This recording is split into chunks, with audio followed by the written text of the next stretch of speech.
Welcome back to the Kentucky Center for African American Heritage. We are taking to the stage now to kind of bring to life the visitor experience here. This is the Your Valet Shop stage, setting the stage for the story of Walnut Street. I'm with Ed Hamilton, familiar face here to Great Day Live viewers, Marjorie Marshall, also a familiar face. You know, Ed, this stage, this set is an exact replica of your family's barbershop. Indeed. This is where I literally grew up as a child on 6 and Walnut Streets. Like I walked in earlier and you're sitting in the chair super comfortably. Mama's barber chair. This is it. This is it. And you know, the barber shops were the arbiters of communication, knowledge about what's going on in the community, as well as the beauty parlors.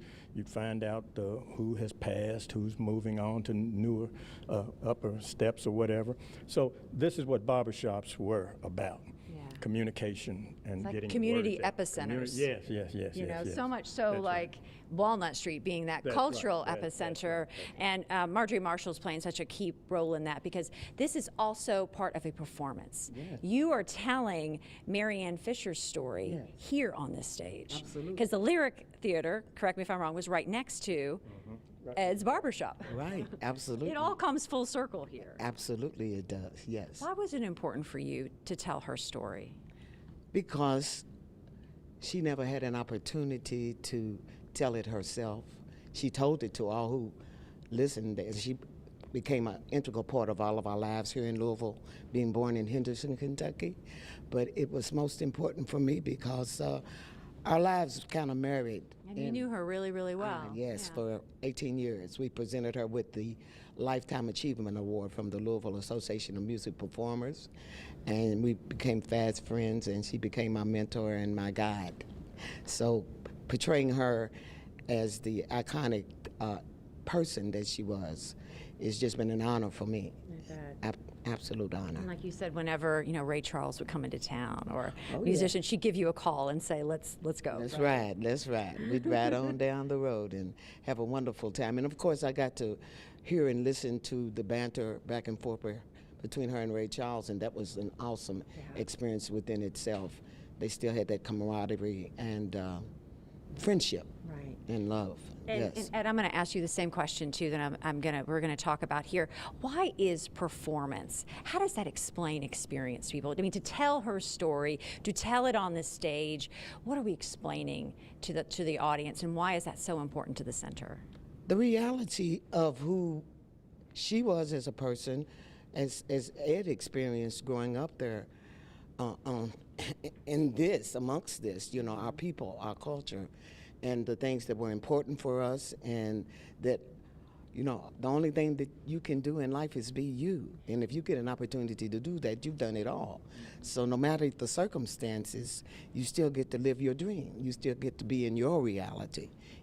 You get to be all that you can be, in other words. So Mary Ann, even though her life started out tragically, and in many instances, the abuse that she suffered throughout her life never made her a bitter woman. She was a happy, energetic, giving, loving woman.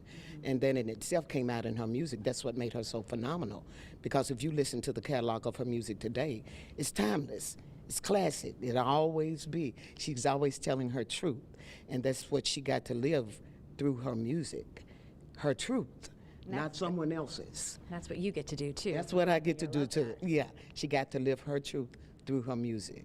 And given the experience that she, in the Lyric Theater, when she won the talent show and became named by William Summers III and Frank Stanley Jr., Songbird of the South, that was her. That did it for her. That was her epoch, So yeah, it was wonderful. Edward, you're an artist, so you understand so much how important sharing that helps people step in. We want it to step into your shoes and understand. Right. And when we go down Muhammad Ali now, from 6 down, there's nothing.